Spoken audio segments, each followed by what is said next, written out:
নমস্কার, আপনারা দেখছেন সংবাদ পরিবর্তন ফিরে একটি ব্রেকের পর।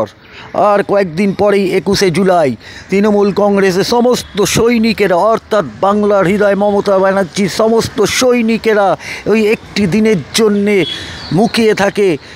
জননেত্রী কি জানাবেন? আর আমাদের সংবাদ মাধ্যমের তরফ থেকেও প্রতিনিয়ত খবরাখবর রাখছে।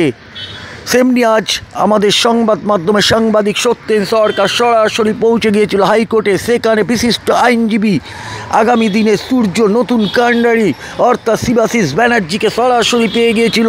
উনি সরাসরি জানিয়ে দিলেন, মাথা উঁচু করে এক একটি প্রশ্নের জবাব উনি সংবাদ পরিবর্তনকে দিয়ে গেলেন। তাই শোনাতে থাকবো তাঁর মুখের কথা। সব দিক খতিয়ে দেখে ওনারা ব্যবস্থা রাখছেন। দূর দূরান্ত থেকে যেভাবে মানুষের ঢল নামবে তার দিকে ওনাদের লক্ষ্য রয়েছেন এবং সর্বদা ওনাদের পাশে থাকবেন বলে জানিয়েছেন। ব্যুরো রিপোর্ট, সংবাদ পরিবর্তন। ভালো চলছে। আপনারা জানেন যে আমরা খুব সম্প্রতি 5টা বিধানসভা উপনির্বাচনে আমরা জয়লাভ করেছি এবং প্রতিবারের মতো এই বছরও বিভিন্ন জায়গায় উত্তর কলকাতা জুড়ে প্রস্তুতি সভা হয়েছে। আমরা তৃণমূল ছাত্র পরিষদের পক্ষ থেকেও বিভিন্ন জায়গায় প্রস্তুতি সভা করছি এবং এই বছর 21শে জুলাই একটা বিশেষ আমাদের কাছে গুরুত্বপূর্ণ, কারণ আমরা লোকসভাতেও খুব ভালো ফল করেছি এবং আমরা 21শে জুলাইয়ের মঞ্চ দেখে অপেক্ষা করছি যে আগামী দিন আমাদের কী কর্মসূচি হবে, আমরা কীভাবে পথ চলব, সেই দিক নির্দেশিকা আমাদের জনগণ মন অধিনায়িকা মমতা বন্দ্যোপাধ্যায় আমাদেরকে দেবেন এবং তার সেই আদেশ নিয়ে আমরা কিভাবে এগোবো সেই পথ আমরা নির্ধারণ করব। এবারে দেখা গেছে লোকসভা এবং বিধানসভা ভালো ফলাফল করেছে, কিন্তু বিজয় উৎসব করতে দেখা যায়নি। তো এইটা কি এবারে বিজয় উৎসবের আকার ধারণ নেবে? কেমন লোক হবে এবারে? দেখুন, কেমন লোক হবে এটা তো বলাই বাহুল্য, কারণ প্রতি বছর আমরা দেখেছি যে 21শে জুলাই মানুষের সমাগম, 21শে জুলাই যে সমাগম এই বছর হয় তার পরের বছর এই বছরের রেকর্ডটাকে তারাই ভেঙে দেয়। অতএব লোক নিয়ে আমরা চিন্তিত নই, বহু লোক আসবে এবং গত বছরের রেকর্ডও এই বছর ছাপিয়ে যাবে, আমরা আশাবাদী। এবং যেহেতু আমাদের নেত্রী বলে দিয়েছিলেন যে বিজয় উৎসব কোনো কিছু হবে না, তাই আমরা বিজয় উৎসব করিনি। আমরা 21শে জুলাই আমরা একটা উৎসবের মতো আমরা পালন করব। যদিও 21শে জুলাইটা একটা শোকের দিন, শহীদদের তর্পণ করার দিন, শহীদদের মনে রাখার দিন এবং আমরা দেখেছি যে আমাদের নেত্রী জননেত্রী মমতা বন্দ্যোপাধ্যায় যেখানেই চলে যান না কেন 21শে জুলাই কিন্তু তিনি বরাবর পালন করে এসছেন এবং তিনি কিন্তু শহীদদের ভুলে যান।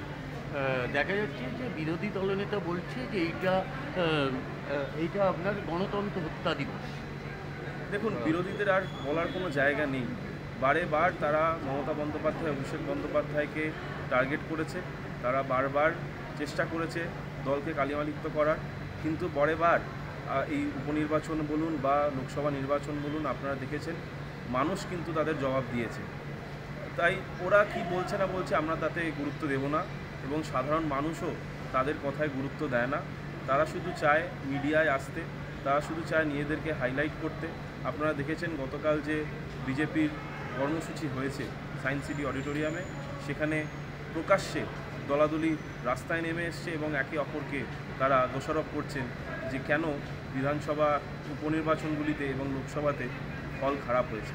তাই আমরা মনে করি যে সাধারণ মানুষ আমাদের পাশে আছে এবং সাধারণ মানুষের শক্তি নিয়ে, তাদের অনুপ্রেরণা নিয়ে আমাদের মাথায় আমাদের জননেত্রী মমতা বন্দ্যোপাধ্যায় এবং অভিষেক বন্দ্যোপাধ্যায় আমাদের সেনাপতি, তাদের আদেশ নিয়ে সাধারণ মানুষকে সঙ্গে নিয়ে তৃণমূল কংগ্রেস আরও এগিয়ে যায়। যেভাবে এবারে জনসমাগম হবে, তো আপনারা তার জন্য কীভাবে প্রস্তুতি রাখছেন? বাইরে থেকে যারা আসবে, জেলা থেকে যারা আসবে, তাদের জন্য কী ব্যবস্থা আপনারা রাখছেন? দেখুন, যেহেতু 21শে জুলাইটা মূলত উত্তর কলকাতা জেলাতে হয়, তাই আমাদের একটা বিশেষ দায়িত্ব থাকে। আমরা যেমন শিয়ালদা স্টেশনে আগামীকাল থেকেই আমরা সকালবেলা থেকে আমরা ওখানে থাকব।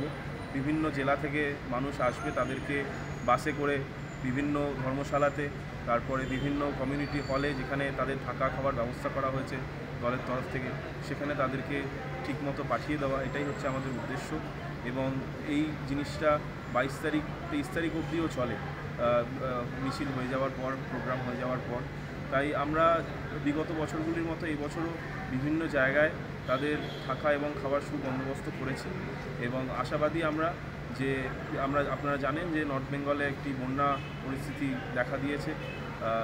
রাজ্য সরকার পুরোপুরিভাবে সেই মানুষগুলোর পাশে দাঁড়িয়েছে এবং আমরা আশাবাদী যে ওখান থেকেও বহু লোক আসবে এবং আমরা তাদেরকে ভালোভাবে রাখতে পারবো এবং 21শে জুলাই প্রোগ্রাম শেষ হয়ে যাওয়ার পর তাদেরকে আবার ভালোভাবে ট্রেনে উঠিয়ে যেভাবে যারা নিয়ে এসেছেন সেই তাদের নিজেদের বাড়িতে আমরা ভালোভাবে পৌঁছে দিতে পারবো। আচ্ছা, যে আপনাদেরও জলের ভিতরে নতুন পুরনো নিয়ে কিছু দ্বন্দ্বজল দেখা যাচ্ছে, এটা নিয়ে কী বলবেন? না দেখুন, এটা দ্বন্দ্ব কিছু নয়, নতুন পুরনো ব্যাপারটা এটা পুরোপুরি বিরোধীদের তৈরি করা।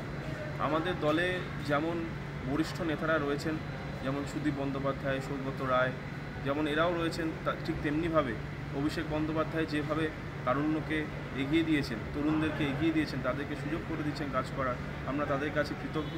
এবং এই যে সিনিয়র যারা আছে তাদের গাইডেন্স নিয়ে আমরা যারা নবীনরা রয়েছি তারা এগিয়ে যেতে পারছি, তাদের কাছ থেকে শিখতে পারছি, এটা একটা বিশাল ব্যাপার আমাদের কাছে।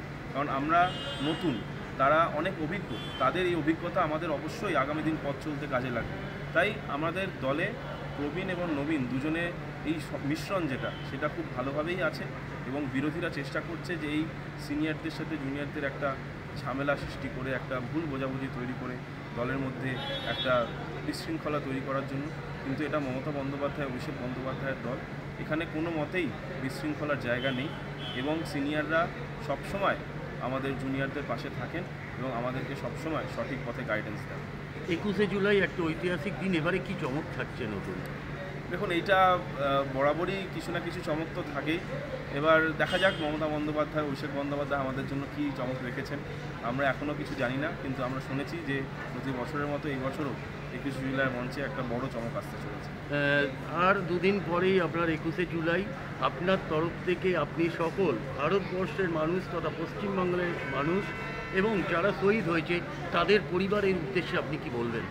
দেখুন, শহীদদের পরিবারের প্রতি প্রথমেই আমি সমবেদনা জানাই। তারা প্রতি বছর এই মঞ্চে আসেন, আমাদের শহীদ মঞ্চে আসেন, মমতা বন্দ্যোপাধ্যায়, অভিষেক বন্দ্যোপাধ্যায় তাদেরকে শ্রদ্ধা জানান। আমাদের